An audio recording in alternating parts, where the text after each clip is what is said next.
Bonjour et bienvenue sur la chaîne L'anglais c'est cool. Aujourd'hui je vais vous parler des faux amis.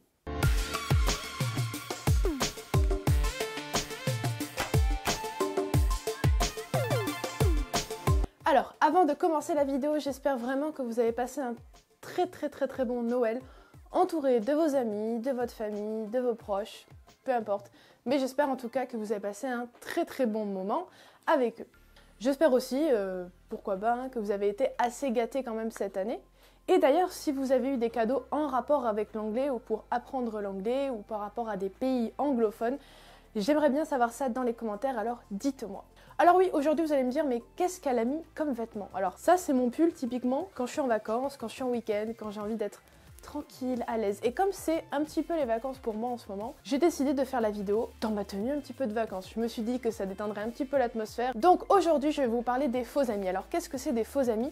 Alors non, les faux amis, ce ne sont pas des personnes ou des amis dans votre entourage dont il faut se méfier et qui sont hypocrites et faux culs. Oui, ça peut exister, mais ce n'est pas le sujet de cette vidéo. Non, aujourd'hui, je vais vous parler de ce qu'on appelle des faux amis dans la langue anglaise ou dans n'importe quelle langue d'ailleurs. En fait, ce sont des mots qui ressemblent d'assez près en fait à des mots de notre langue, mais ils n'ont pas du tout la même signification que les mots dans notre propre langue maternelle. Donc, je vous ai fait une petite livre non exhaustive, hein, bien sûr, parce qu'il y aura, à mon avis, plusieurs vidéos sur ce sujet, parce qu'il y a énormément de mots qui peuvent porter à confusion d'une langue à l'autre, et là notamment du français à l'anglais. Alors, tout de suite, commençons. Alors le premier mot, je pense que vous avez dû le voir passer. C'est un mot qui revient assez souvent quand on veut parler de faux amis, donc peut-être que vous l'avez vu passer dans des textes, pendant vos cours. Alors le premier mot c'est journey. Journey, il s'écrit comme vous pouvez le voir en bas de l'écran. Alors, contrairement à ce que l'on pourrait penser, ça n'a rien à voir avec le mot journée en français, qui s'écrit pas exactement pareil, on est d'accord, vu que nous on a un E accent aigu et un autre E juste après. Mais vu qu'ils se ressemblent, ça pourrait porter à confusion. En tant que débutant dans la langue anglaise, on pourrait se demander si effectivement ce n'est pas une autre façon de dire le jour ou la journée. Même si normalement, à ce stade-là de vidéo, vous savez que journée ou le jour, ça se dit day. Mais au cas où vous le rencontriez, ça me semblait important de vous expliquer que non, ça ne veut absolument pas dire journée en fait. En fait, ce mot-là, il veut simplement dire trajet ou voyage. Donc rien à voir avec la journée, si vraiment vous le rencontrez, n'ayez aucun doute là-dessus, ça veut vraiment dire le trajet ou le voyage. Quand je parle de trajet, c'est vraiment le trajet pour aller d'un point A à un point B quand on part en voyage justement. Je parle pas trop de journey quand il s'agit d'un trajet pour aller de la maison au travail ou ce genre de choses. Journey, c'est vraiment dans le sens d'un trajet qui est long et qui va nous amener à une destination précise, notamment quand on part en voyage. Ensuite, le deuxième mot, c'est un mot qui me semblait très important pour le coup parce que c'est quelque chose qu'on le retrouve dans beaucoup de dialogues, que ce soit dans des séries ou des films américains ou des séries anglaises, etc. Et ça me semblait très important que vous sachiez vraiment ce qu'il veut dire parce que là, pour le coup aussi, il peut vraiment porter à confusion. Du coup, ce deuxième mot, c'est actually. Actually. Alors, quand on le prononce comme ça, quand on l'entend juste à l'oral, on se dit oui, bon, voilà, peut-être on fait pas le rapprochement avec notre mot en français qui est actuellement. Mais quand on le voit écrit comme ici en bas, on pourrait se demander si actually et actuellement, ça serait pas le même mot. Sauf que actually ne veut pas du tout dire actuellement. Pour nous, actuellement, c'est quelque chose qui se passe en ce moment. Actuellement, je vis à Montpellier, actuellement, je vis à Londres, etc., etc. Par exemple. En fait, actually, c'est un mot que vous allez retrouver pour dire vraiment, pour dire en fait, en réalité.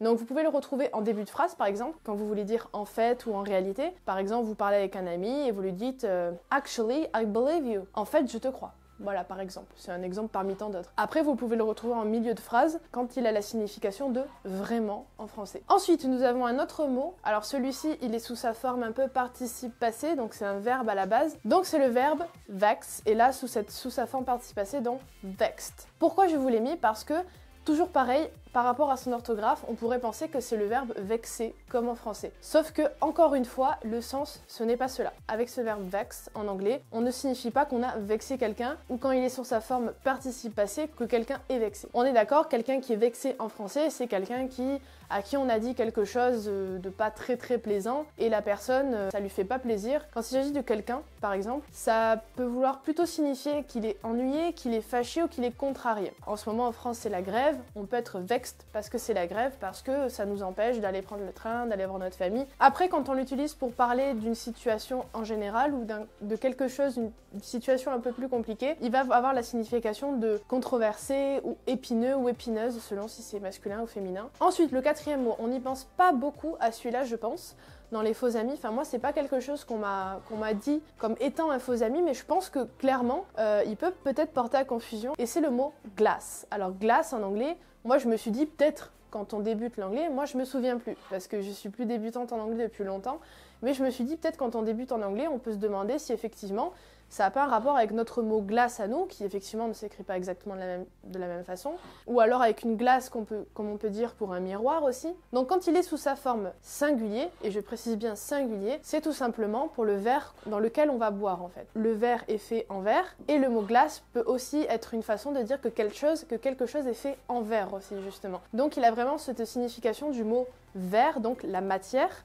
Donc soit on peut s'en servir pour désigner un verre dans lequel on va boire, donc le contenant, mais aussi pour signifier juste la matière du contenant, donc qui est en verre. Et quand on le retrouve sous sa forme plurielle, donc glasses, là il va s'agir de lunettes. Ensuite, alors celui-là et les deux en fait qui vont suivre sont liés, en fait c'est pour ça que je les ai mis à la suite. Donc c'est le mot basket. En français, quand on dit des baskets ou des baskets si vous habitez dans le sud, c'est vraiment pour parler de chaussures de sport, donc vous voyez très bien de quoi il s'agit. Alors qu'en anglais, basket, c'est pas du tout, mais pas du tout pour parler de chaussures. Un basket ou baskets, c'est vraiment pour parler de panier, en fait, tout simplement. D'où le nom du sport basket, justement, parce que basket, c'est un panier en anglais, donc ça peut être un panier pour jouer au basket, et ça peut être un panier pour toutes sortes de choses en fait, c'est un panier en général. Mais vraiment ça n'a aucun rapport avec les chaussures. Nous c'est vraiment un anglicisme je pense qu'on a fait avec ce mot là pour parler des chaussures. Et c'est là où vous allez me dire d'accord mais alors comment du coup on dit les baskets en anglais? Et c'est pour ça que je l'ai mis juste à la suite parce que là aussi c'est un mot qui peut porter à confusion, surtout avec notre superbe